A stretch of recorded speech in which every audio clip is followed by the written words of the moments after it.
Hey YouTube, this is NeoNexudus here with a, well, bit of a random thing. I'll just minimise that. Bit of a random thing. Basically, this is the announced 18 gold rares for Gold Series 4. A lot of people are saying it's garbage. It's okay. It's not as bad as it has been in the past. I mean, we got Titanial here. You know, great for the doppel plants or whatever it is now.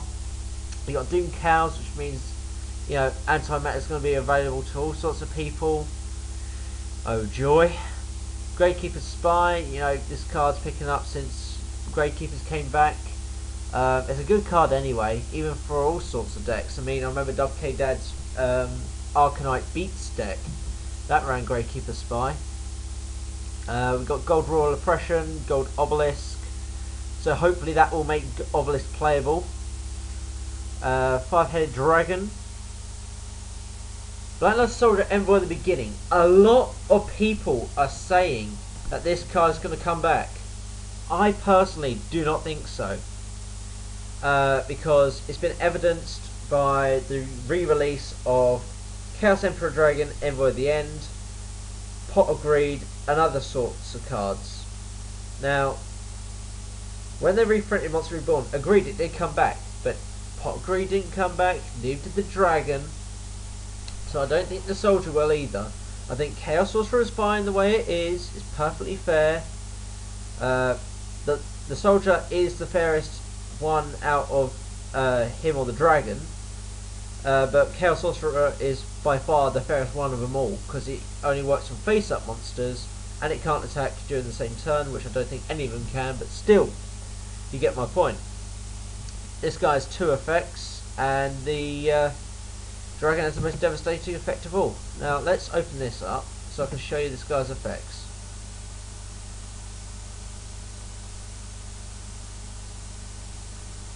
Okay, this card cannot be normal summoned as a set. This card can only be special summoned by removing 1 light and dark, standing for all chaos. Once per turn during each of your own turns, you can select and activate one of the following effects. Remove 1 monster from the field from play. If you activate this effect, this card cannot attack during this turn. It's more powerful than Chaos Sorcerer. 3 grand attack. 8-star level monster, which means it's trade-inable if you really want to do that sort of thing, which I don't recommend. I know traditional players would probably still, well, I don't know much about traditional format, but I imagine they are still using this card. And its second effect if this card destroyed an opponent's monster as a result of battle, it can attack once again in a row. A 3 grand beat stick that if it destroys 1 monster it can attack again. You're looking at a possible 3k direct hit. And people say this card's going to come back? I don't think so. Moving on. Chaos Sorcerer. Now this card's seen many reprints. Obviously with the American version of the Legendary Collection they got Invasion of Chaos, I think. So they could have got an opportunity to get Chaos Sorcerer. He's been errated many times. We got him as a common, an ultra, and now he's coming out as a gold. I prefer, well, I'd love to get my hand on a set of ultras, but I'm happy with the commons. Gold is a nice second best, but I don't think it's going to look that good. Morphing Jar, gold rare. I don't think that's going to look very good. I mean, Morphing Jar has always been one of those really old classy cards that have been commons and rares and stuff. I don't know if it's ever been a holo, it probably has, but as gold I don't think it would look as good. Morphing Jar has seen more play, so I imagine that's why they put it in. Celestial Lightsworn Angel. Lightsworn should have died out years ago, in my opinion. You know, why put Celestia in there? I have no doubt she'll look good as a gold rare, but apart from artwork, well, who really plays Lightsworns anymore? Tomb Table of Contents. This I don't understand. Why bring it out as a gold rare? That's a bit of a mystery to me. For all you lot who are unfamiliar with this card, because it is one of the older cards, basically you can add one. You activate this card, and you can add one card from your deck to your hand that includes Toon in its name, or if it's named Manga Ryu Ran. Now, I know Dark Magician had many funs playing this card in his Dark Magician deck at one point.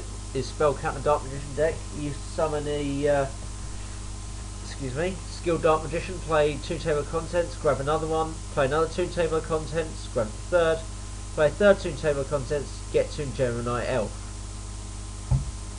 Just saying, it's a good card. But, will it look good as a gold rare? You guys decide. I think it's fine as a common, but it's all up to you guys and your opinions. You're going to buy this stuff. Trapstone, gold rare. I can understand this, but I think it'll look shit as a gold rare. I honestly think it will look shit as a gold rare. I personally don't believe it should activate the way it does. You know, you go bottomless, they play Trapstone. Okay. Not exactly countering, but still. It's like activating Dust Tornado on something, but except Dust Tornado doesn't negate, so I guess that's how they get around a bit. I reckon Trapstone should have been errated once during your main phase you activate this card, or during your opponent's main phase, or during either player's main phase, something like that. Then we've got Dark Lord Zerato. He's going to look crap as a gold rare. He's one of the Dark Angel monsters from the manga. He's a really old retro dark beat-down monster with a kick-ass effect. Only trouble is, he's a level 8 monster, which requires 2 tributes. You can tribute something with 1 tribute of a dark monster if you have 5 more darks in grave, I believe. There are 4 more darks and monsters in your graveyard with different names. You can tribute summon this monster by tributing 1 dark monster, and then you can activate its effect by sending 1 dark monster from your hand to the graveyard to destroy all monsters your opponent controls. But if you activate this effect, you have to destroy this card during the end phase of the turn. He has a kick-ass effect with a major kick up in the pants and bollocks cost to destroy itself. He's just too much effort to get out. I'm not sure if he'll see much play. I like this card. It's quite a classic card. I spent most of last year looking for one, just because he just looks awesome. But anyway, Spirit Reaper Gold Rare. This has seen a lot of play. I can understand Spirit Reaper becoming a gold rare because it's quite popular.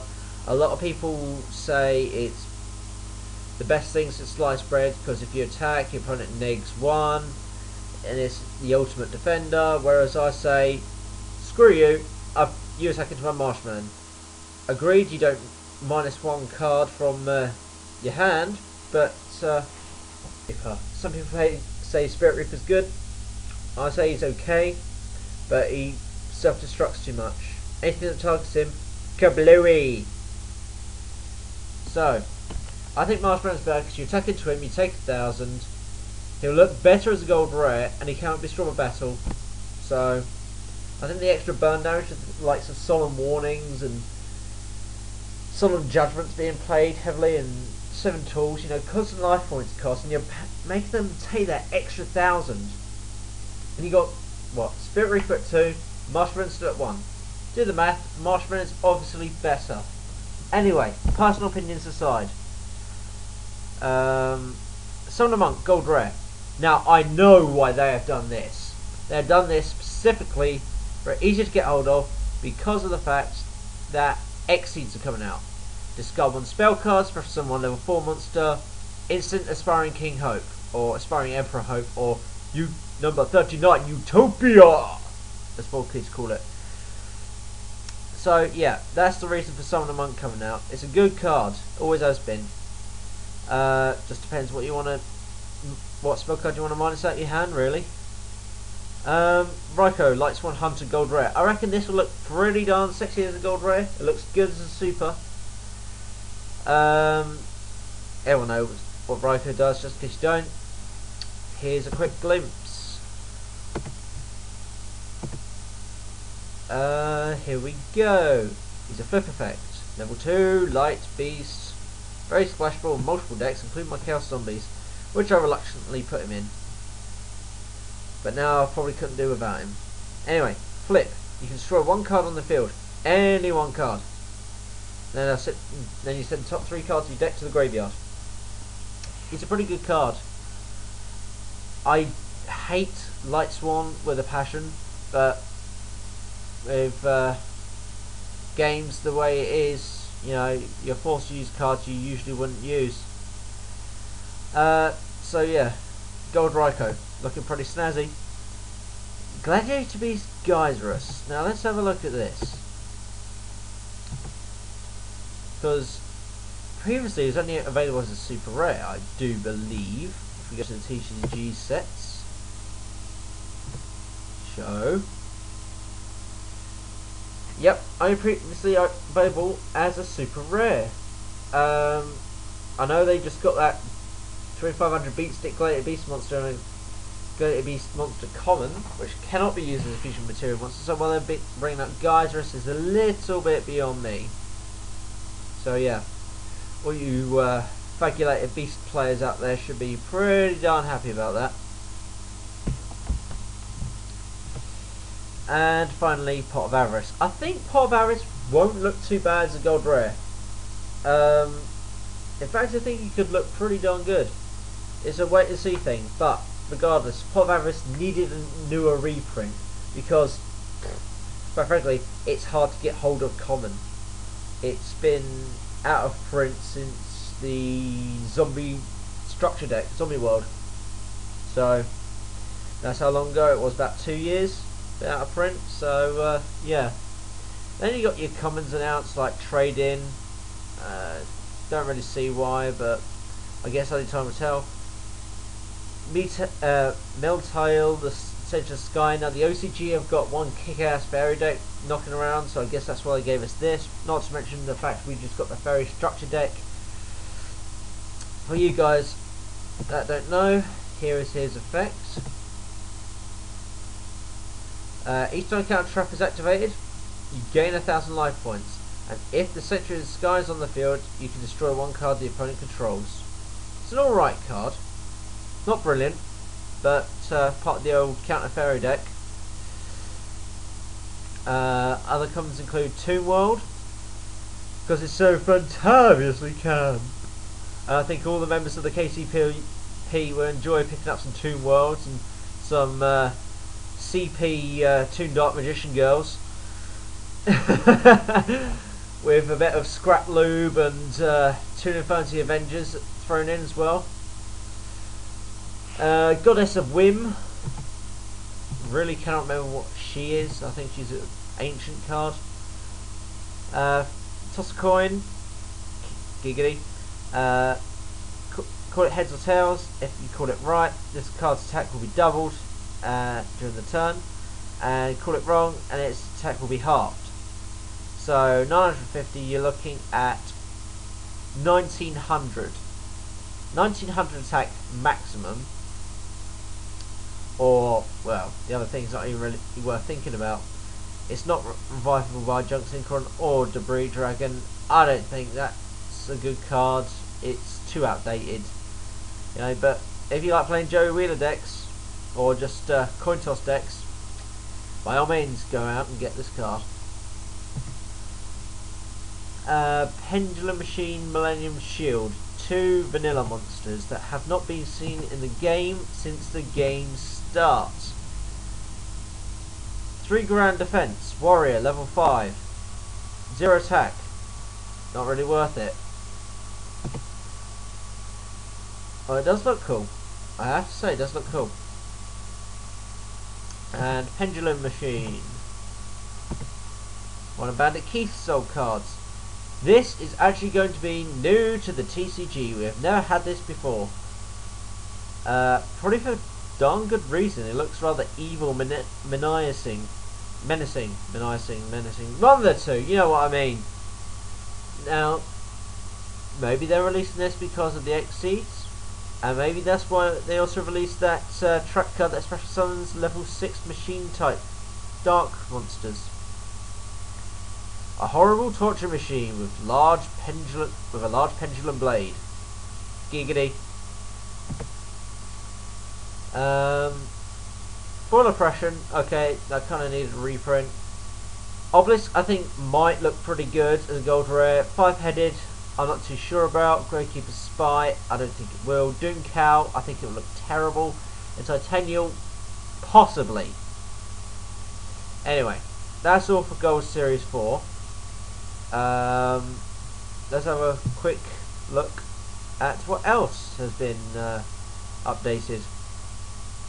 Lost Sanctuary is out for you guys, so go and buy up them common solemn judgments. Turbo Pack 6, I've heard from a reliable source that Solemn Warning will be coming out as a rare, normal bog standard rare in Turbo Pack 6. I've also heard from the same very reliable source that in the Generation 4 Special Edition down here, released in September, you'll be getting Potted Duality Super Rare.